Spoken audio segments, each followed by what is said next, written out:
www.darsequran.com الحمد لله وحده والصلاة والسلام على من لا نبي بعده أما بعد فأعوذ بالله من الشيطان الرجيم بسم الله الرحمن الرحيم يسبح لله ما في السماوات وما في الأرض له الملك وله الحمد وهو على كل شيء قدير هو الذي خلقكم فمنكم كافر ومنكم مؤمن والله بما تعملون بصير خلق السماوات والأرض بالحق وصوركم فأحسن صوركم وإليه المصير يعلم ما في السماوات والأرض ويعلم ما تسرون وما تعلنون والله عليم بذات الصدور ألم يأتكم نبأ الذين كفروا من قبل فذاقوا وبال أمرهم ولهم عذاب أليم ذلك بأنه كانت تأتيهم رسلهم بالبينات فقالوا أبشر يهدوننا فكفروا وتولوا واستغنى الله واللہ غنی حمید صدق اللہ العظیم۔ یہ سورہ تغابن ہے، اس میں 18 آیات اور 2 رکوع ہیں۔ اس سورہ کی آیت نمبر 9 میں تغابن کا لفظ آیا ہے۔ فرمایا کہ یوم یجمعکم لیوم الجمع ذالک یوم التغابن، جس دن کے اللہ تمہیں جمع ہونے والے دن کے لیے جمع کرے گا، اور یہ تغابن کا دن ہوگا۔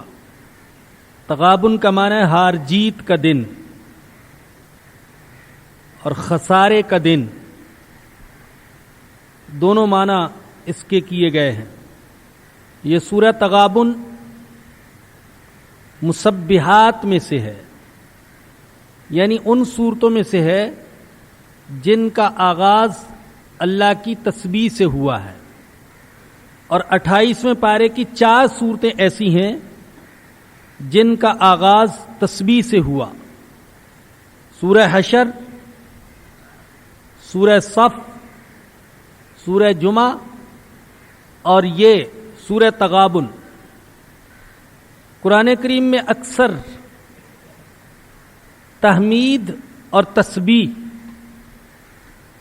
دونوں اکٹھے مذکور ہوئے ہیں۔ اللہ کی حمد و ثنا بیان کرنا اور اللہ کی تسبیح بیان کرنا، جس کی ایک صورت یہ ہے کہ ہم تسبیح کے لیے سبحان اللہ کہتے ہیں اور تحمید کے لیے الحمدللہ کہتے ہیں۔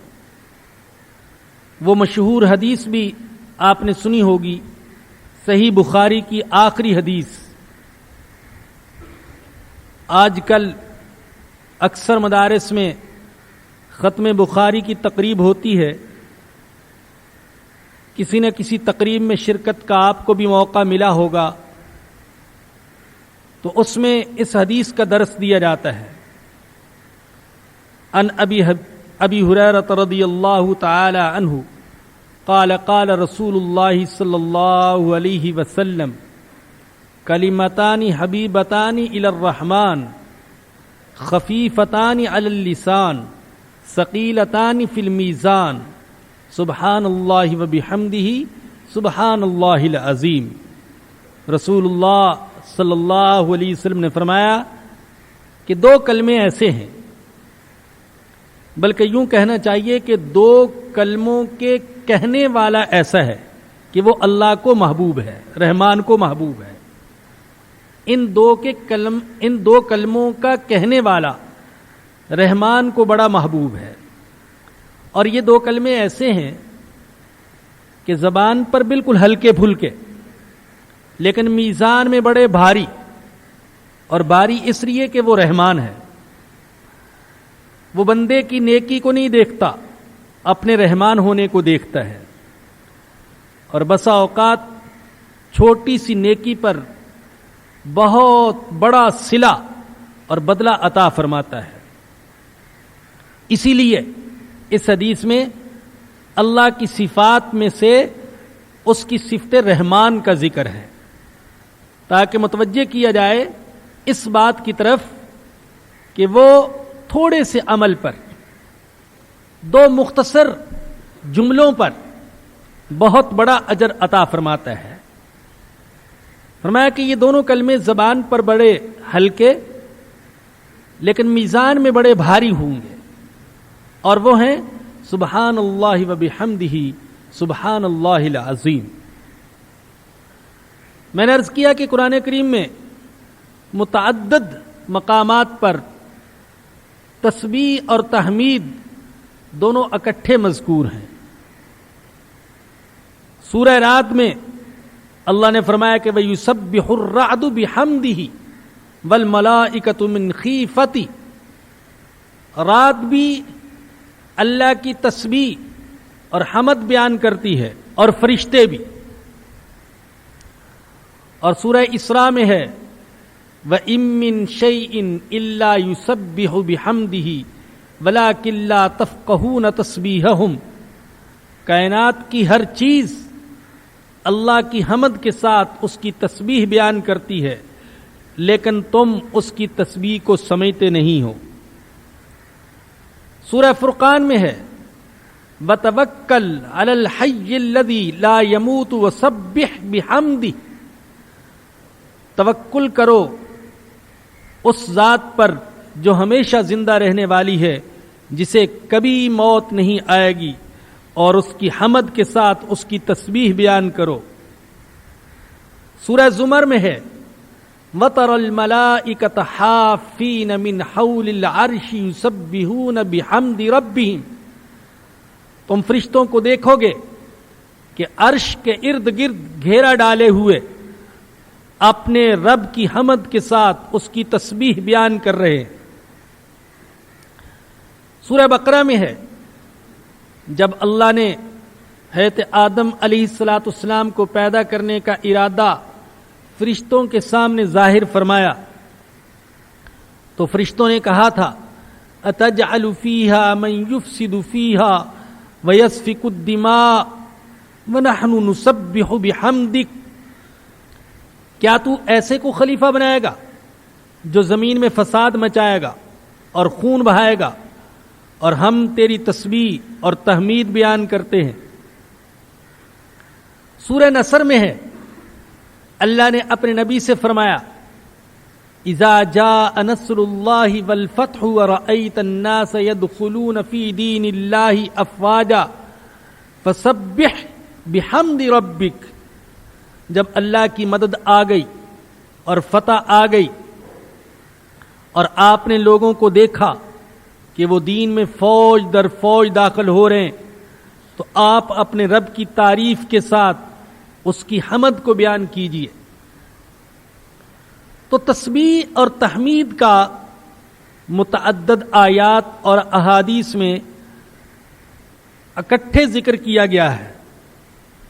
اور علماء کہتے ہیں کہ اللہ تعالیٰ کی صفات دو قسم کی ہیں، جلالی صفات اور جمالی صفات. جلالی صفات کون سی ہیں؟ وہ مالک ہے، وہ جبار ہے، وہ قہار ہے، وہ متکبر ہے، وہ حاکم ہے، وہ عظیم ہے، وہ کبیر ہے، وہ جلی ہے، جلیل ہے، وہ مذل ہے، وہ معز ہے، وہ قادر ہے، وہ مقتدر ہے. یہ اللہ کی جلالی صفات ہیں. اور اللہ کی جمالی صفات کون سی ہیں؟ وہ رحمان ہے، وہ رحیم ہے، وہ عفو ہے، وہ غفور ہے، وہ شکور ہے، وہ حلیم ہے، وہ وہاب ہے، وہ رزاق ہے، وہ رؤوف ہے، وہ تواب ہے، وہ غنی ہے، وہ مغنی ہے. یہ اللہ کی جمالی صفات ہیں.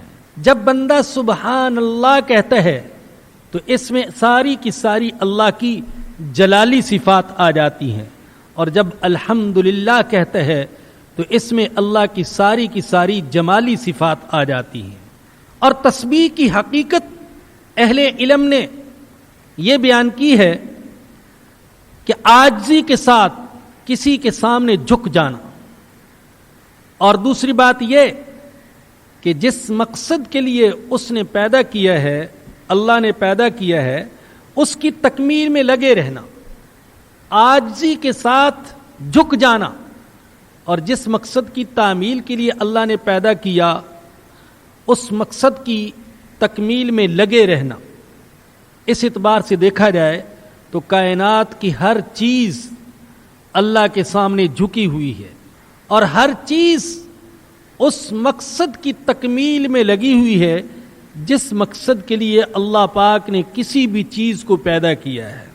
پہاڑوں کو دیکھیں، زمین کو دیکھیں، آسمان کو دیکھیں، ندی نالوں کو دیکھیں، بادلوں کو دیکھیں، ہوا کو دیکھیں، آگ کو دیکھیں، درختوں کو دیکھیں، خود انسان کے اعضاء کو دیکھیں، اور اس کائنات کی چھوٹی چھوٹی چیزیں، چیونٹیوں کو دیکھیں، آپ چوہوں کو دیکھیں، کیڑوں مکوڑوں کو دیکھیں، کتوں کو دیکھیں، گدوں کو دیکھیں، آپ اونٹوں کو دیکھیں، شیروں اور چیتوں کو دیکھیں، سانپوں، اژدہوں اور بچھوؤں کو دیکھیں.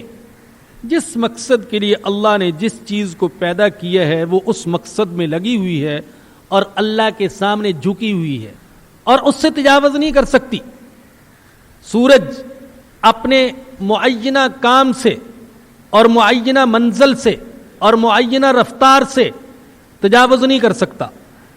اللہ نے اس کے لیے جو رفتار متعین کر دی اسی رفتار سے چلتا ہے، طلوع ہوتا ہے اور غروب ہوتا ہے، اور اللہ نے جو مقصد اس سے وابستہ کر رکھا ہے وہ مقصد پورا کر رہا ہے، اور جو منزل اس کے لیے مقرر کر رکھی ہے اسی منزل پر چلتا ہے. اور یہ ہمیں نظر آنے والا تو ایک سورج ہے. کہا جاتا ہے کہ اس جیسے بے شمار سورج کائنات میں اور بھی ہیں. وہ سارے کے سارے سورج اس مقصد کی تکمیل میں لگے ہوئے ہیں جس مقصد کے لیے اللہ نے ان کو پیدا کیا ہے، اس سے ہٹتے نہیں ہیں. اور یہی ان کی تسبیح ہے. پہاڑوں کی تسبیح کھڑے رہنا ہے، زمین میں گڑے رہنا ہے، اور درختوں کی تسبیح ان کا ہوا دینا اور سبزہ مہیا کرنا یہ ہے. اور پانی کا مقصد پیاس بجھانا، زمین کو سیراب کرنا. سورج کا مقصد حرارت دینا، اور ہوا کا مقصد زندگی کی رمق کو باقی رکھنا. آگ کا مقصد جلانا اور پکانا. جو مقصد اللہ نے متعین کر دیا اس مقصد کی تکمیل میں یہ بے جان چیزیں لگی ہوئی، اور یہ ہمارے سامنے بے جان ہیں لیکن اللہ کے سامنے جاندار. تو یہی ان کی تسبیح ہے. اللہ جو کہتا ہے وَإِن مِّن شَيْءٍ إِلَّا يُسَبِّحُ بِحَمْدِهِ وَلَٰكِن لَّا تَفْقَهُونَ تَسْبِيحَهُمْ. کائنات کی ہر چیز اللہ کی تسبیح کرتی ہے لیکن تم ان کی تسبیح سمجھتے نہیں ہو. تو یہی ان کی تسبیح ہے. اور اللہ کے سامنے جھکے ہوئے ایک خاص نظم کے پابند، اس نظم سے باہر نہیں چلتے. سورج کی شعاعیں وہ آتی ہیں اور سمندر سے پانی کے ڈول بھر بھر کر فضا میں لے جاتی ہیں اور بادلوں کی چادر بچھا دیتی ہیں. پھر فضائے آسمانی میں اللہ نے جو کارخانہ قائم کیا ہوا ہے وہ کارخانہ اس کڑوے پانی کو میٹھے پانی میں تبدیل کرتا ہے. ہوا بادلوں کو دھکیلتی ہے. اللہ جہاں حکم دیتے وہاں بادل چل پڑتے ہیں. پھر بادل برستے ہیں، کچھ پانی پہاڑوں کی چوٹیوں پر، کچھ زمین کی سطح پر، کچھ زمین کے پیٹ میں سما جاتا ہے جیسے اللہ کا حکم ہوتا ہے. ایک نظم کے تحت یہ سارا کام ہو رہا ہے. حیرت ہوتی ہے ان لوگوں پر جو اس نظم کو دیکھتے ہیں مگر کسی ناظم کا وجود تسلیم نہیں کرتے. رحمت کو دیکھتے ہیں مگر رحیم کا انکار کرتے ہیں. مخلوق کو دیکھتے ہیں مگر خالق کا وجود نہیں مانتے. حسن و جمال کو دیکھتے ہیں مگر حسن نواز کو نہیں مانتے. تو اللہ کہتے ہیں یہ ساری کائنات میری تسبیح کر رہی ہے. یسبح للہ ما فی السماوات وما فی الارض. اللہ ہی کی تسبیح کر رہی ہے ہر وہ چیز جو آسمانوں میں ہے اور جو زمین میں. لہ الملک، اسی کی بادشاہی ہے. حقیقی بادشاہ وہی ہے. باقی بادشاہیاں عارضی، کل کے امیر آج کے فقیر، اور کل کے بادشاہ آج کے قیدی ہم نے بنتے ہوئے دیکھے.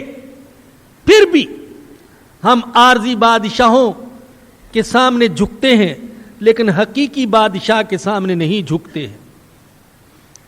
لہ الملک، اسی کی بادشاہی، اور کائنات کی ایک ایک چیز پر اس کی بادشاہی. ہر ایک کا اقتدار محدود ہے لیکن اللہ کا اقتدار غیر محدود. نہ زمانے کا پابند نہ جگہ کا پابند. جب کائنات میں کچھ نہیں تھا تب بھی اس کا اقتدار تھا، اس کی بادشاہی تھی. جب کچھ نہیں رہے گا، وہ اکیلا ہوگا، تب بھی اس کا اقتدار اور اس کی بادشاہی ہوگی. اور وہ پوچھے گا لمن الملک اليوم، اے بادشاہتوں اور ملکیتوں کے دعوے کرنے والوں، آج بتلاؤ کس کی بادشاہی ہے. کوئی جواب دینے والا نہیں ہوگا اور وہ خود جواب دے گا للہ الواحد القہار. آسمانوں اور زمین پر اسی کا سکہ چلتا ہے. الم تعلم ان اللہ لہ ملک السماوات والارض. کیا تم نہیں جانتے کہ آسمانوں زمین میں اسی کی بادشاہی ہے، اسی کا سکہ چلتا ہے، اور اس بادشاہی میں اس نے کسی کو شریک نہیں کیا. سورہ اسراء کے آخر میں ہے وَقُلِ الْحَمْدُ لِلَّهِ الَّذِي لَمْ يَتَّخِذْ وَلَدًا وَلَمْ يَكُنْ لَهُ شَرِيكٌ فِي الْمُلْكِ وَلَمْ يَكُنْ لَهُ وَلِيٌّ مِّنَ الذُّلِّ وَكَبِّرْهُ تَكْبِيرًا. فرما دیجئے تمام تعریفیں اسی اللہ کے لیے جس نے کوئی اولاد نہیں بنائی اور ملک اور بادشاہی میں اس کا کوئی شریک نہیں، اور کمزوری کی وجہ سے وہ کسی کو مددگار نہیں بناتا، لہذا اسی کی بڑائی بیان کرو. وَكَبِّرْهُ تَكْبِيرًا. لَهُ الْمُلْک، اسی کی بادشاہی، وَلَهُ الْحَمْدُ، اور اسی کی تعریف، اللہ ہی کی تعریف. قرآن یہ بتلاتا ہے کہ تعریف کی ساری قسمیں اللہ کی. باقی اگر کسی کی تعریف ہے تو وہ فانی اور عارضی، اور اللہ کی تعریف دائمی. اور اللہ کی تعریف نہ کسی زمان کی پابند نہ مکان کی پابند. اور بندوں کی تعریف سے اور کسی بھی مخلوق کی تعریف سے اللہ کو کوئی فائدہ نہیں ہوتا، بلکہ خود تعریف کرنے والے کو فائدہ ہوتا ہے. اگر ساری کی ساری کائنات اور سارے کے سارے انسان اس کی تعریف میں لگ جائیں تو اس کے اقتدار اور بادشاہی میں ذرہ برابر اضافہ نہیں ہوتا. اور اگر سارے کے سارے انسان معاذ اللہ اسے گالیاں دینے لگ جائیں اور اس کا کفر کرنے لگ جائیں اور اس کی ذات کا انکار کرنے لگ جائیں تو اس کے اقتدار اور اس کی بادشاہی میں ذرہ برابر کمی نہیں ہوتی. وہ اس لیے محمود نہیں کہ لوگ اس کی تعریف کرتے ہیں، وہ اس لیے محمود ہے کہ وہ اپنی ذات میں محمود ہے اور حمید ہے. لہ الملک ولہ الحمد، اسی کی بادشاہی اور اسی کی تعریف. وہو علی کل شیء قدیر، اور وہ ہر چیز پر قدرت رکھتے. هو الذی خلقکم فمنکم کافر ومنکم مؤمن، وہی ہے جس نے تم کو پیدا کیا، تم میں سے بعض کافر ہیں اور تم میں سے بعض مومن ہیں. پہلے بیان کیا کہ وہ ہر چیز پر قادر، آگے اس کی قدرت کے آثار بیان کیے جا رہے ہیں. اس کی قدرت کا پہلا اثر، پہلی علامت، پہلی دلیل کہ اس نے تم کو پیدا کیا، پھر تم میں سے کوئی مومن بن گیا اور تم میں سے کوئی کافر بن گیا۔ کافر اس لیے نہیں بنا کہ اللہ نے اس کو کفر پر مجبور کیا، اللہ نے تو ہر شخص کو اسلام اور دین کی فطرت پر پیدا کیا۔ رسول اکرم صلی اللہ علیہ وسلم نے فرمایا کل مولود یولد علی الفطرہ، ہر بچہ جو پیدا ہوتے وہ اسلام کی فطرت پر پیدا ہوتے، ایک سادہ تختی لے کر پیدا ہوتے، اس تختی پر کلمہ توحید بھی لکھا جا سکتے ہے اور اس تختی پر کلمہ شرک بھی لکھا جا سکتے۔ فَأَبَوَاهُ يُحَوِّدَانِهِ أَوْ يُنَصِّرَانِهِ أَوْ يُمَجِّسَانِهِ، پھر اس کے والدین یا اس کو یہودی بنا دیتے ہیں یا عیسائی بنا دیتے ہیں یا مجوسی بنا دیتے ہیں۔ تو ہر بچہ اسلام اور دین کی فطرت لے کر پیدا ہوتے، اللہ کسی کو کفر پر مجبور نہیں کرتا۔ البتہ بعض بد نصیب ایسے ہوتے جو صراط مستقیم پر چل رہے ہوتے لیکن چلتے چلتے صراط مستقیم سے ہٹ جاتے اور ضلالت اور گمراہی میں جا پڑتے ہیں، اور بعض خوش نصیب ایسے بھی ہوتے زندگی کفر و شرک میں گزری لیکن موت کا وقت قریب آیا تو اللہ پاک نے ایمان قبول کرنے کی سعادت نصیب فرما دی۔ اس کے 70 سال یہ ثابت کر رہے تھے کہ یہ جہنمی ہے، لیکن اس کی زندگی کا آخری سال اسے جنتی بنا گیا۔ حدیث میں آتا ہے، بخاری اور ترمذی میں ہے، عبداللہ بن مسعود رضی اللہ تعالی عنہ سے روایت ہے، رسول اللہ صلی اللہ علیہ وسلم نے فرمایا وَإِنَّ أَحَدَكُمْ لَيَعْمَلْ بِعَمَلِ أَهْلِ الْجَنَّةِ حَتَّى مَا يَكُونَ بَيْنَهُ وَبَيْنَهَا إِلَّا ذِرَاعٌ أَوْ بَاعٌ، تم میں سے ایک شخص جنت والوں کے اعمال کرتے یہاں تک کہ اس کے درمیان اور جنت کے درمیان صرف ایک ہاتھ کا فاصلہ رہ جاتا ہے، پھر اس پر اللہ کی تقدیر یعنی اللہ کا علم غالب آ جاتا ہے اور وہ جہنمیوں والے اعمال کر کے جہنم میں داخل ہو جاتا ہے۔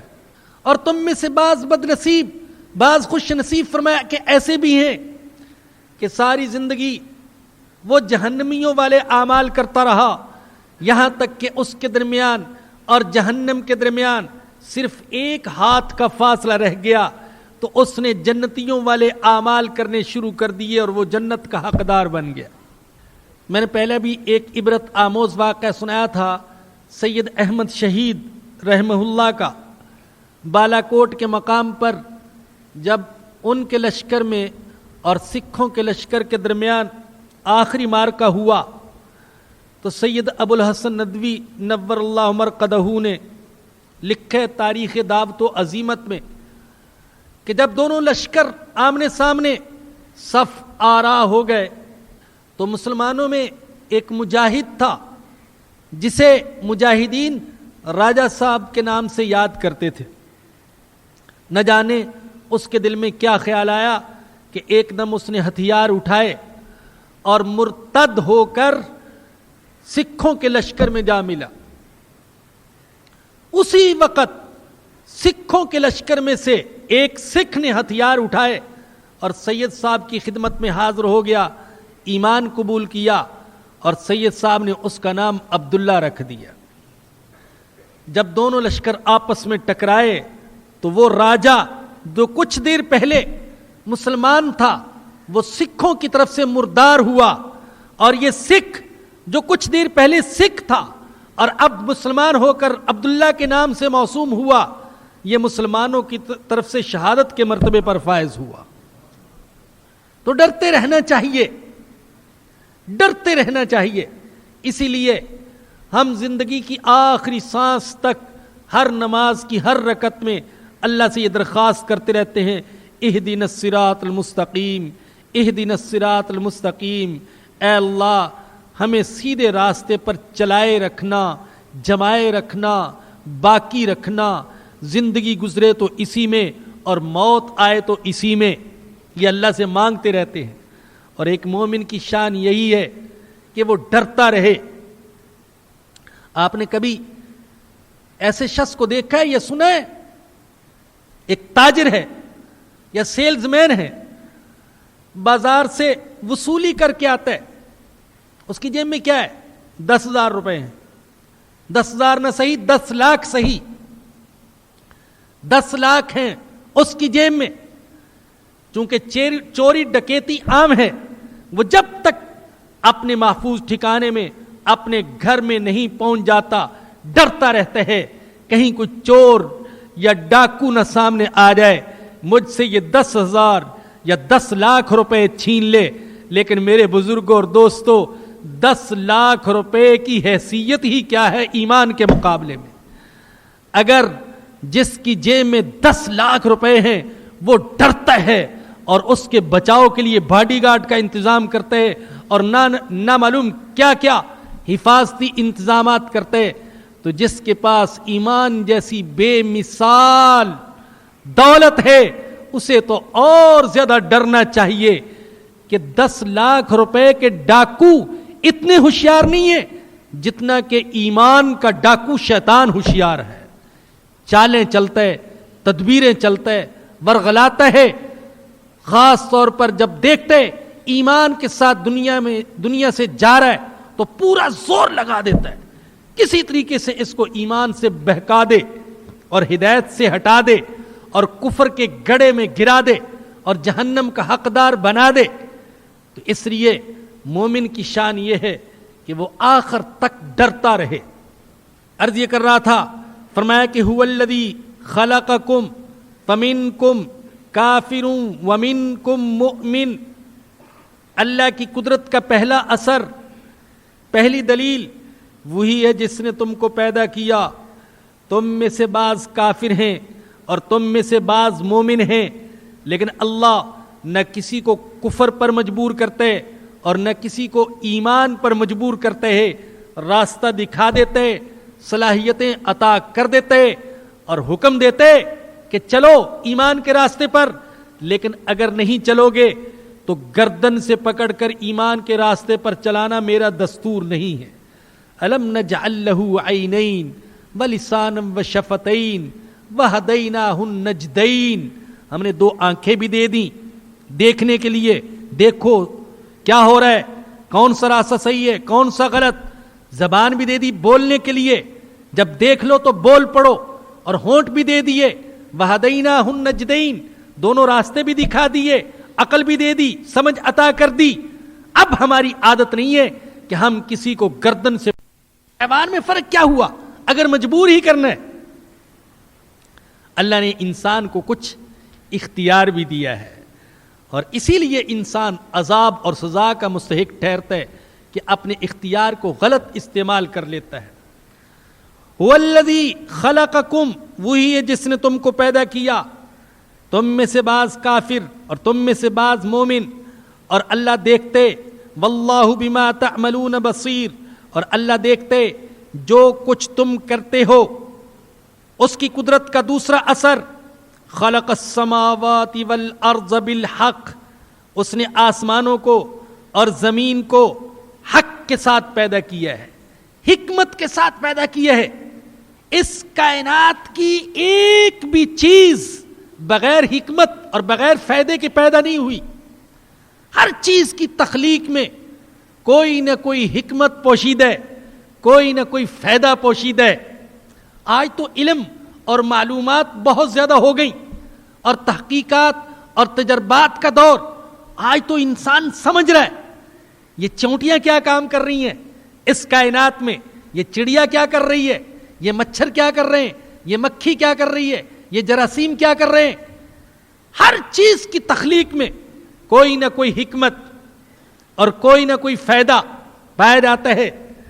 میں نے بات سمجھانے کے لیے عرض کیا تھا, ایسی باتیں سمجھانے کے لیے عرض کی جاتی ہیں, ان کی کوئی قطعی حیثیت نہیں ہوتی.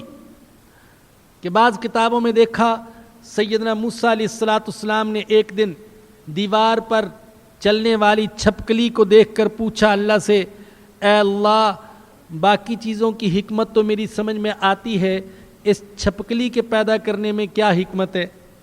تو اللہ نے فرمایا کہ اے موسیٰ تم نے تو پہلی بار سوال کیا ہے، لیکن یہ چھپکلی کئی بار سوال کر چکی ہے کہ اے اللہ میں تو بہت کچھ کرتی ہوں، یہ موسیٰ کیا کرتا ہے، اس کے پیدا کرنے میں کیا حکمت ہے؟ میں تو گھر بھر کی صفائی کرتی ہوں، کوئی فضول کیڑا مکوڑا چلتا پھرتا نظر آتا ہے اس کا خاتمہ کرتی ہوں، یہ موسیٰ کیا کرتا ہے سوائے کھانے پینے کے؟ اس کو یہ نظر آتا تھا۔ تو اللہ کی کائنات میں، اللہ کی ہر مخلوق میں کوئی نہ کوئی حکمت اور کوئی نہ کوئی فائدہ پوشیدہ ہے۔ فرمایا خلق السماوات والارض بالحق، اس نے آسمانوں اور زمین کو حکمت کے ساتھ پیدا کیا۔ وصورکم فاحسن صورکم، اور تمہاری صورت بنائی اور خوب بنائی۔ اللہ اکبر! یوں تو اللہ کی ساری کائنات بڑی حسین ہے، آسمان کو دیکھیں تو حسن و جمال کے نظارے دکھائی دیتے ہیں، زمین کو دیکھیں تو خوبصورتی اور رعنائی کے منظر دکھائی دیتے ہیں، سمندروں کو دیکھیں، پہاڑوں کو دیکھیں، درختوں کو دیکھیں، پھولوں کی دنیا دیکھیں، پھلوں کی دنیا دیکھیں۔ میں یہ سوچ رہا تھا کہ اللہ نے ہمارے فائدے کے لیے، ہماری غذا کے لیے، ہماری دوا کے لیے جتنی چیزیں بنائی ہیں، وہ چیزیں بنائی تو ہیں مگر ساتھ ساتھ خوبصورت بھی بنائی ہیں۔ ہر چیز کو حسن عطا کیا ہے، اور ہر چیز حسن کی دنیا میں اپنا اپنا کردار ادا کر رہی ہے۔ آپ ایک کنو کو دیکھیں، آپ انگور کو دیکھیں، آپ آم کو دیکھیں، آپ مالٹے کو دیکھیں، آپ سیب کو دیکھیں، آپ کیلے کو دیکھیں، آپ امرود کو دیکھیں، آپ بیروں کو دیکھیں، چھوٹی چھوٹی چیزوں کو دیکھیں۔ صرف ہماری غذا اور دوا کے لیے چیزیں ہی پیدا نہیں کی، خوبصورت پیدا کی ہیں، پرکشش پیدا کی ہیں۔ ایک بندہ اگر صحرا میں بھی ہو تو بھی کائنات اس کا دل بہلاتی ہے، ستارے اس کو لوریاں دیتے ہیں، پھول اسے اپنی طرف کھینچتے ہیں، اور موسم اس سے معانقے کرتے ہیں، اور سمندر کی لہریں اچھل اچھل کر اسے خوش کرتی ہیں، اور پرندے چہچہا کر اس کا دل لگاتے ہیں۔ اللہ کہتے ہیں میرا بندہ کہیں گھبرا نہ جائے، پریشان نہ ہو جائے۔ ساری کائنات کو خوبصورت بنایا، لیکن ساری کائنات میں سے سب سے زیادہ خوبصورت انسان کو بنایا ہے۔ یہ انسان یوں سمجھے کہ اگر یہ کائنات برات ہے تو انسان اس برات کا دلہا ہے۔ وصورکم فاحسن صورکم، اور تمہاری صورت بنائی اور خوب بنائی۔ اللہ نے انسان کو خوبصورت بنایا، صرف ظاہری حسن عطا نہیں کیا، باطنی حسن بھی عطا کیا ہے۔ اور یقین جانے بعض اوقات ایسا ہوتے کہ ظاہری حسن پر باطنی حسن غالب آ جاتا ہے۔ ظاہری حسن کچھ نہیں، لیکن اندر کا حسن اتنا عطا کر دیا کہ ظاہری حسن پر غالب آ گیا۔ حضرت بلال رضی اللہ عنہ کے پاس کیا تھا؟ باطنی حسن تھا۔ ظاہری حسن تو شاید بعض لوگوں کی نظر میں نہ ہو، لیکن باطنی حسن ایسا تھا کہ بڑے بڑے حسین ان کے مقابلے میں بدصورت دکھائی دیتے تھے۔ اسی لیے اللہ کے نبی نے فرمایا کہ رشتے جو کیے جاتے ہیں صورت، حسن و جمال، مال و دولت اور حسب نسب کی بنا پر کیے جاتے ہیں، اور اخلاق کی بنا پر کیے جاتے ہیں۔ تم اخلاق کو، اندر کے حسن کو ترجیح دو۔ چنانچہ یہ واقعہ ہے، اس عمر میں کئی ایسے تجربات نظر سے گزرے، بڑی بڑی خوبصورت عورتیں تھیں لیکن اندر کے حسن سے خالی، کردار سے خالی، گھر اجڑ گئے، شوہر کا دل بیزار ہو گیا۔ ایسے ایسے واقعات نظر سے گزرے۔ اسی چہرے پر جسے کل پوجتا تھا آج تیزاب پھینک دیا، مسخ کر دیا، گویا کہ صورت سے نفرت ہو گئی۔ لیکن دوسری طرف ایک خاتون اندر کے حسن والی تھی، کردار والی، اخلاق والی، شوہر کے دل کو، سارے سسرال کے دل کو جیت لیا، اور گھر میں سکون ہی سکون، محبت ہی محبت۔ وصورکم فاحسن صورکم، تمہاری صورت بنائی اور خوب بنائی، وَإِلَيْهِ الْمَصِيرُ اور اسی کی طرف لوٹ کر جانا ہے۔ اس کی قدرت کا تیسرا اثر يَعْلَمُ مَا فِي السَّمَاوَاتِ وَالْأَرْضِ، وہ جانتا ہے جو کچھ آسمانوں میں ہے، جو زمین میں ہے۔ وَيَعْلَمُ مَا تُسِرُّونَ وَمَا تُعْلِنُونَ اور جانتا ہے جو کچھ تم چھپاتے ہو اور جو کچھ تم ظاہر کرتے ہو، اس کا علم شامل ہے اور محیط ہے، اس سے کوئی چیز مخفی نہیں۔ فرمایا کہ وَمَا تَسْقُطُ مِن وَرَقَةٍ إِلَّا يَعْلَمُهَا وَلَا حَبَّةٍ فِي ظُلُمَاتِ الْأَرْضِ وَلَا رَطْبٍ وَلَا يَابِسٍ إِلَّا فِي كِتَابٍ مُبِينٍ۔ اس کے علم کی انتہا یہ ہے کہ اگر کوئی صحرا میں درخت سے خشک پتا گرتا ہے یا کوئی کاشتکار زمین میں دانہ ڈالتا ہے تو اسے بھی اللہ جانتا ہے، اور فرمایا کہ تمہارے دلوں میں جو خیالات ہیں ان کو بھی اللہ جانتا ہے۔ واللہ علیم بذات الصدور اور اللہ دلوں کی باتیں جاننے والا ہے۔ الم یاتکم نبأ الذین کفروا من قبل، کیا تمہارے پاس ان لوگوں کی خبر نہیں پہنچی جنہوں نے اس سے پہلے کفر کیا؟ فذاقوا وبال امرہم، چنانچہ انہوں نے اپنے اعمال کا مزہ چکھ لیا۔ وَلَهُمْ عَذَابٌ علیم اور ان کے لیے دردناک عذاب ہے۔ کیا تمہیں حضرت نوح علیہ السلام کی قوم کا انجام معلوم نہیں؟ 950 سال تک تبلیغ کی، قوم نہیں سمجھی، چنانچہ غرق کر دیا گیا۔ کیا تمہیں قوم عاد کا انجام معلوم نہیں؟ انہیں تعمیرات کا بڑا شوق تھا، بلا فائدہ محلات بناتے چلے جاتے تھے۔ اتبنون بکل ریع آیۃ تعبثون وتتخذون مصانع لعلکم تخلدون، اور تھے بڑے قد آور، کھجور کے درخت جیسے ان کے قد۔ اللہ کا عذاب آیا، ہوا آئی، اٹھا اٹھا کر پٹخا، کأنہم اعجاز نخل خاویہ، ایسے ہو گئے جیسے کھجور کے کھوکھلے تنے ہوتے ہیں۔ کیا تمہیں قوم سمود کا انجام معلوم نہیں؟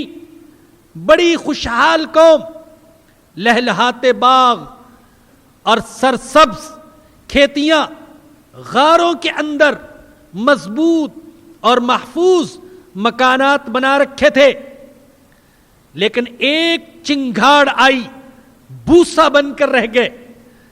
کیا تمہیں قوم لوط کا انجام معلوم نہیں، جو شہوت پرستی میں حد سے بڑی ہوئی تھی، اور جب وہ گناہوں کی آخری حد کو پہنچ گئی، اللہ نے حضرت جبرائیل کو بھیجا، اٹھایا، پوری کی پوری بستی کو آسمان کے قریب لے گئے اور اٹھا کر پٹخ دیا، اور ساری کی ساری قوم ہلاک ہو کر رہ گئی۔ فرمایا کیا تمہارے پاس پہلے والے کافروں کی خبر نہیں پہنچی کہ انہوں نے اپنے اعمال کا مزہ چکھ لیا اور ان کے لیے دردناک عذاب؟ ذالک بانہ کانت تأتیہم رسلہم بالبینات، یہ اس لیے ہوا کہ ان کے پاس ان کے رسول واضح دلائل لے کر آئے۔ فقالوا ابشر یہدوننا، تو انہوں نے کہا کیا انسان ہمیں ہدایت دیں گے؟ بڑے تعجب سے کہا یہ کیسے ممکن ہے کہ انسانوں کو ایک انسان ہدایت دے؟ گویا کہ انسانوں کی ہدایت کے لیے تو کسی فرشتے کی ضرورت تھی۔ قرآن کریم میں متعدد مقامات پر کفار کا یہ اعتراض منقول ہے۔ وہ کہتے تھے وَقَالُوا مَا لِهَذَا الرَّسُولِ يَأْكُلُ الطَّعَامَ وَيَمْشِي فِي الْأَسْوَاقِ، یہ کیسا رسول ہے جو کھانا بھی کھاتا ہے اور بازار میں چلتا پھرتا بھی ہے؟ لولا انزل الیہ ملک فیکون معہ نذیرا، اس پر کوئی فرشتہ کیوں نہیں اترتا؟ تو فرمایا کہ اس پر تعجب کرتے تھے، کیا ہمیں کوئی انسان ہدایت دے گا؟ فکفروا، انہوں نے کفر کیا، وتولوا، اور منہ پھیر لیا، واستغنى اللہ، تب اللہ بھی بے نیاز ہو گیا۔ واللہ غنی حمید، اور اللہ تو ہے ہی بے نیاز اور قابل تعریف۔ اللہ اسے ہدایت دیتے جس کے دل کے اندر ہدایت کی طلب ہوتی ہے، یاد رکھیے، اور جس کے دل کے اندر ہدایت کی طلب ہوگی، سچی طلب، میرا یہ یقین ہے کہ انشاءاللہ وہ محروم نہیں رہے گا۔ لیکن سچی طلب ہو، سچی تڑپ ہو اور سچی کوشش کرے، ایسی طلب ہو جیسے سخت گرمی میں پیاسے کو پانی کی طلب ہوتی ہے۔ اللہ میں ہدایت کا متلاشی ہوں، اللہ میں تیری رضا چاہتا ہوں، مگر کمزور ہوں، جاہل ہوں، بے علم ہوں، شہوات غالب میرے اوپر، خواہشات غالب میرے اوپر، شیطان غالب میرے اوپر، معاشرہ غالب میرے اوپر، خاندان غالب میرے اوپر، ضروریات غالب میرے اوپر۔ اے اللہ تو ہدایت کی صورتیں پیدا فرما دے۔ جب سچی طلب ہوگی تو اللہ کی قسم اللہ کفر قدا میں بھی اس کے لیے ایمان کی کندیلیں روشن کر دے گا۔ حضرت یوسف علیہ السلام کے بارے میں مولانا رومی رحمۃ اللہ علیہ نے جو نتیجہ اخذ کیا کہ گناہ نے گھیر لیا تھا ان کو، زلیخا نے ایسا جال ڈالا کہ اب تو گناہ سے بچ سکتے ہی نہیں، دروازے بند، اور مالکہ صاحب اقتدار حکم دے رہی ہے اور سراپا حسن و جمال، آؤ، لیکن دل میں سچی طلب تھی، اللہ کا ڈر تھا، گناہ سے بچنا ہے۔ اللہ نے اس قید خانے میں بھی ان کے لیے گناہ سے بچنا آسان فرما دیا۔ یاد رکھیے، بہت سے لوگ ہیں اور ایسے لوگوں کی الحمدللہ مجھے خود زیارت ہو چکی جو یورپ میں رہتے ہیں، جہاں شراب پانی کی طرح عام، زنا بدکاری شادی سے زیادہ آسان، جوے کے بغیر زندگی محال تصور ہوتی ہے، سود کے بغیر جیا نہیں جا سکتا۔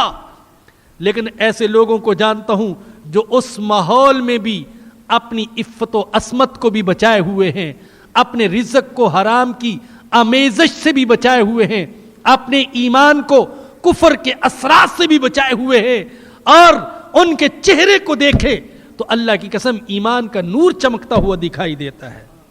اور بہت سے لوگ ہیں پاکستان میں رہتے ہیں، دارالاسلام میں رہتے ہیں، پاکستان کو چھوڑیں مکہ مدینہ میں رہتے ہیں، لیکن ان کے اندر وہ ایمان نہیں جو بعض یورپ میں رہنے والے مسلمانوں کے اندر پایا جاتا ہے۔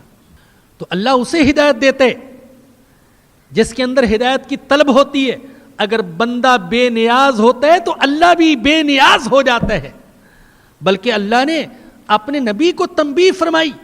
آپ جانتے ہیں سورہ عبس پڑھ چکے، جب حضور اکرم صلی اللہ علیہ وسلم نے ایک نابینا صحابی کو چھوڑ کر چند سرداران قریش کی طرف توجہ فرمائی تھی، اللہ نے کہا عبس وتولی ان جاءہ الاعمی وما یدریک لعلہ یزکا او یذکر فتنفعہ الذکری اما من استغنی فانت لہ تصدی وما علیک الا یزکا واما من جاءک یسعی وہو یخشی فانت عنہ تلہی۔ میرے نبی یہ کیا فیصلہ کیا آپ نے؟ جو ہدایت سے بے نیاز ہوتا ہے آپ اس کے پیچھے پڑتے ہیں، اور ایک نابینا جو ہدایت کی طلب لے کر آیا ہے آپ نے اس سے منہ پھیر لیا۔ اللہ اکبر۔ اور اللہ نے قیامت تک کے لیے اس واقعے کا قرآن میں ذکر کر دیا۔ اللہ اسے ہدایت دیتے ہیں جس کے اندر ہدایت کی طلب ہوتی ہے۔ اور میں اسی بنا پر، قرآن کے مطالعے کی بنا پر عرض کر رہا ہوں کہ انشاءاللہ جس کے اندر سچی طلب ہوگی وہ محروم نہیں رہے گا۔ فرمایا کہ وَاسْتَغْنَ اللَّهُ، انہوں نے منہ پھیر لیا، وہ بے نیاز ہو گئے تو اللہ بھی بے نیاز ہو گیا، اور اللہ تو ہے ہی بے نیاز، اور اللہ تو ہے ہی قابل تعریف۔ زعم الذین کفروا ان لن یبعثوا، کافروں نے دعویٰ کیا کہ انہیں اٹھایا نہیں جائے گا، نہ دوبارہ زندگی ہوگی، نہ حساب ہوگا، نہ جزا، نہ سزا، نہ جنت، نہ جہنم۔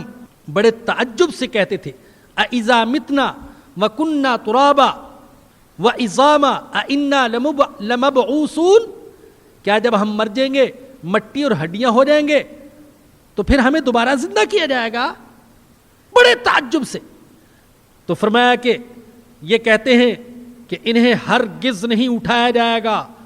قل بلا وربی لتبعثن، جتنی تاکید کے ساتھ انہوں نے مرنے کے بعد کی زندگی کا انکار کیا تھا، اس سے زیادہ تاکیدات کے ساتھ اللہ نے مرنے کے بعد کی زندگی کو ثابت کیا. فرمایا قل، اے میرے نبی آپ فرما دیجئے بلا، کیوں نہیں، وربی، اور میرے رب کی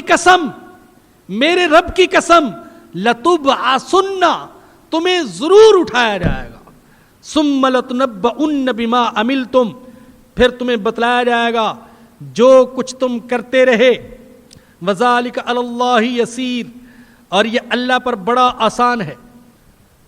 قرآن میں 3 مقامات ایسے ہیں جہاں پر اللہ نے مرنے کے بعد کی زندگی کے وجود اور امکان پر حضور اکرم صلی اللہ علیہ وسلم کو قسم کھانے کا حکم دیا. اے میرے نبی آپ قسم کھا کر کہیں کہ مرنے کے بعد کی زندگی برحق ہے. پہلے نمبر پر سورہ یونس میں فرمایا کہ وَيَسْتَنبِئُونَكَ أَحَقٌّ هُوَ، یہ بڑے تعجب سے پوچھتے ہیں کیا مرنے کے بعد کی زندگی حق ہے؟ قل ای وربی انہ لحق، ہاں میرے رب کی قسم مرنے کے بعد کی زندگی برحق ہے. پھر سورہ سبا میں فرمایا وقال الذین کفروا لا تأتین الساعة قل بلا وربی لتأتینکم، کافر کہتے ہیں قیامت نہیں آئے گی، آپ فرما دیجئے کیوں نہیں آئے گی، میرے رب کی قسم قیامت ضرور آئے گی. اور تیسرا مقام یہ ہے جہاں اللہ نے اپنے نبی کو حکم دیا کہ آپ مرنے کے بعد کی زندگی کو قسم کھا کر بیان فرمائیں. آپ قسم کھا کر کہہ دیجئے میرے رب کی قسم تمہیں ضرور اٹھایا جائے گا، تمہیں بتایا جائے گا جو کچھ تم کرتے رہے، وذالک علی اللہ یسیر، اور یہ اللہ پر آسان ہے. فآمنوا باللہ ورسولہ، تو ایمان لے آؤ اللہ پر اور اس کے رسول پر. والنور الذی انزلنا، اور اس نور پر جو ہم نے نازل کیا. نور کیا ہے؟ قرآن. یہ کفر و شرک کے اندھیروں میں ہدایت کا نور ہے. جو چاہتا ہے ظلمتوں سے بچ جائے اور اسے نور حاصل ہو جائے، وہ قرآن کے ساتھ سچا تعلق جوڑ لے، دل میں قرآن کی محبت پیدا کر لے، قرآن کی تلاوت کرے، قرآن پر عمل کرے، قرآن کو سمجھے، اس کو نور حاصل ہو جائے گا. واللہ بما تعملون خبیر، اور اللہ خبر رکھتا ہے اس کی جو کچھ تم کرتے ہو. یوم یجمعکم لیوم الجمع ذالک یوم التغابن، جب اجتماع کے دن وہ تم سب کو جمع کرے گا تو یہ ہار جیت کا دن ہوگا. یوم التغابن، یہ ہار جیت کا دن ہوگا. انسان نے اپنی طرف سے ہار جیت کے بہت سے دن بنا رکھے ہیں. کہیں کھیلوں کا مقابلہ، کہیں تجارت میں ایک دوسرے سے آگے بڑھنے کا مقابلہ، کہیں مکان میں ایک دوسرے سے بڑھنے کا مقابلہ، کہیں شادی بیاہ کی رسموں میں ایک دوسرے سے بڑھنے کا مقابلہ. اس نے ہار جیت کے بہت سے دن خود فرض کر رکھے، لیکن اللہ کے ہاں ہار جیت کا دن ایک ہی ہے، اور وہ ہے قیامت کا دن. اس دن جو ہار گیا وہ ہارا ہوا ہے، چاہے وہ دنیا میں ہر میدان میں جیتا ہوا تھا. اور اس دن جو جیت گیا وہ جیت گیا، چاہے وہ دنیا میں اور دنیا والوں کی نظر میں ہارا ہوا ہی کیوں نہ تھا. ذالک یوم التغابن، وہ ہار جیت کا دن ہوگا. اور دوسرا معنی کیا گیا خسارے کا دن. تغابن وہ خسارے کا دن ہوگا. کافر کے لیے خسارہ، مشرک کے لیے خسارہ، اور فاسق کے لیے خسارہ، اور اللہ کے نافرمان کے لیے خسارہ. وہ خسارے کا دن حدیث میں آتا ہے، سرور دو عالم صلی اللہ علیہ وسلم نے فرمایا جب اللہ کے نافرمان کو دوزخ میں ڈالا جائے گا تو اسے جنت میں ایک مقام دکھایا جائے گا اور بتایا جائے گا کہ اگر تم اللہ کے فرما بردار ہوتے تو جنت میں تمہارا یہ ٹھکانہ ہوتا. اسے احساس ہوگا کہ واقعی میں تو خسارے میں پڑ گیا, میں نے کس مقام کے بدلے میں کس مقام کو منتخب کر لیا. اس کی حسرت میں اضافہ ہو جائے گا, ندامت میں اضافہ ہو جائے گا, ہاتھوں کو کاٹے گا, لیکن یہ کاٹنا اسے فائدہ نہیں دے گا. اور مومن کو جب اللہ جنت میں ڈالیں گے, جنت میں جگہ عطا فرمائیں گے, تو اسے جہنم میں ایک مقام دکھایا جائے گا اور فرمایا جائے گا اگر تم اللہ کے نافرمان ہوتے تو جہنم میں تمہیں یہاں ڈالا جاتا. وہ جب اس مقام کو دیکھے گا تو اس کے شکر میں اضافہ ہو جائے گا کہ اللہ تیرا کرم کہ تو نے مجھے کس جگہ سے بچا کر کس جگہ کا حقدار بنا دیا. وَمَن يُؤْمِن بِاللَّهِ وَيَعْمَلْ صَالِحًا يُكَفِّرْ عَنْهُ سَيِّئَاتِهِ, جو اللہ پر ایمان لائے گا اور نیک اعمال کرے گا اللہ اس کے گناہوں کو اس سے دور کر دے گا. یاد رکھیے بہت سے گناہ ایسے ہیں کہ وہ توبہ کیے بغیر محض اعمال صالحہ کی برکت سے اللہ معاف فرما دیتے ہیں.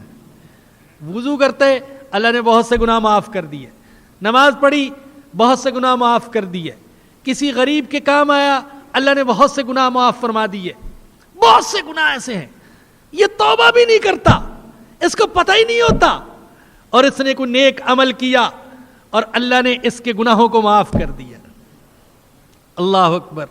ایک حدیث میں آتا ہے ایک صحابی سے کوئی جرم سرزد ہو گیا جس کی وجہ سے وہ سزا کے مستحق تھے, حاضر ہو گئے, یا رسول اللہ مجھ پر سزا جاری کر دیجئے, اس گناہ سے مجھے پاک کر دیجئے. حضور نے فرمایا بیٹھ جاؤ. بیٹھ گئے. نماز کا وقت ہوا, وضو کر کے نماز ادا فرمائی, پھر عرض کیا یا رسول اللہ مجھے پاک فرما دیجئے, سزا دے دیجئے تاکہ آخرت کی سزا سے بچ جاؤں. اللہ کے نبی نے فرمایا کہ اس نماز کی برکت سے اللہ نے تیرے گناہ کو معاف فرما دیا. اللہ بڑا رحیم و کریم. ارے اللہ اتنی باریکی میں نہیں جائے گا اور نہیں جاتا کہ بندہ اس کو راضی کرنا چاہے اور وہ خام خواہ ناراض ہوتا رہے, بندہ اس کے عذاب سے ڈرے اور وہ خام خواہ اس کو عذاب دینا چاہے. ایسا نہیں ہے. اللہ نے تو مغفرت کے بہانے بنا رکھے, مغفرت کے بہانے. ارے معاف کر دو, اس نے گناہ کیا تھا لیکن گناہ کرتے وقت شرمندہ تھا, اس نے گناہ کیا تھا مگر گناہ کے بعد یہ رو رہا تھا, اس کی آنکھوں سے آنسو بہے تھے. اس نے گناہ کیا تھا مگر گناہ کے بعد اس نے نماز بھی تو پڑھی تھی, اس نے روزے بھی تو رکھے تھے. ان نیکیوں کی برکت سے میں نے اس کے گناہوں کو معاف کر دیا. وَمَن يُؤْمِن بِاللَّهِ, اور جو اللہ پر ایمان لائے گا اور نیک اعمال کرے گا, یکفر عنہ سیئاتہ, اللہ اس کے گناہوں کو معاف فرما دے گا. وَيُدْخِلُهُ جَنَّاتٍ تَجْرِي مِن تَحْتِهَا الْأَنْهَارُ خَالِدِينَ فِيهَا أَبَدًا, اور اسے داخل کرے گا ایسے باغات میں جن کے نیچے نہریں جاری ہیں, ان میں ہمیشہ ہمیشہ رہے گا. ذَلِكَ الْفَوْزُ الْعَظِيمُ, یہ بڑی کامیابی ہے. اے اللہ ہم کو یہ بڑی کامیابی عطا فرمانا. وَالَّذِينَ كَفَرُوا وَكَذَّبُوا بِآيَاتِنَا, اور وہ لوگ جنہوں نے کفر کیا اور ہماری آیتوں کو جھٹلایا, اولئک اصحاب النار, یہ دوزخ والے ہیں. خالدین فیہا, اس میں ہمیشہ رہیں گے. وبئس المصیر, اور وہ برا ٹھکانہ ہے. اے اللہ تو ہمیں اس برے ٹھکانے سے بچا لینا. وآخر دعوانا الحمدللہ رب العالمین. الحمدللہ رب العالمین والصلاة والسلام علی سید الانبیاء والمرسلین. ربنا ظلمنا انفسنا وإن لم تغفر لنا وترحمنا لنكونن من الخاسرین. ربنا آتنا فی الدنیا حسنة وفی الآخرة حسنة وقنا عذاب النار. اے اللہ ہم بہت گناہگار ہیں, تو اپنے فضل و کرم سے ہمارے گناہوں کو معاف فرما دے. یا رحمان, یا ستار, یا غفور, یا غفار, یا کریم, اپنے فضل اور احسان کا معاملہ فرما. یا رحمان ہم پر رحم فرما، یا کریم ہم پر کرم فرما، یا ستار ہمارے گناہوں پر پردہ ڈال دے، دنیا میں بھی ذلت اور رسوائی سے بچانا اور آخرت کی بھی ذلت اور رسوائی سے بچانا۔ اے اللہ اپنے دین پر چلنے کی توفیق نصیب فرما دے۔ اے اللہ درس میں شرکت کے لیے جتنے مرد آتے ہیں اور جتنی خواتین آتی ہیں ان سب کو اپنے دین پر چلنے کی توفیق عطا فرما دے۔ ہماری جتنی مائیں بہنیں بیٹیاں آتی ہیں بڑی تکلیف اور مشقت کر کے آتی ہیں، اے اللہ ان کو پورے کے پورے دین پر چلنے کی توفیق عطا فرما دے۔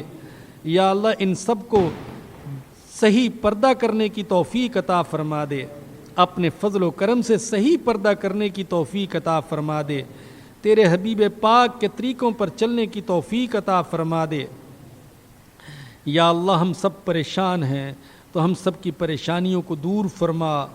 یا اللہ ہم سب بیمار ہیں تو ہم سب کو جسمانی اور روحانی ساری بیماریوں سے شفا نصیب فرما۔ یا اللہ ہم سب غریب ہیں، یا اللہ تو خزانہ غیب سے ہماری ضروریات پوری فرما۔ اے اللہ ہم سب محتاج ہیں، تو تو ہم سب کی حاجتیں پوری فرما۔ اے اللہ جن گھروں میں نا اتفاقی ہے وہاں محبت اور پیار کی فضا پیدا فرما۔ اے اللہ جو والدین اپنے بیٹوں اور بیٹیوں کے رشتوں کے سلسلے میں پریشان ہیں، یا اللہ نیک اور مناسب رشتے عطا فرما۔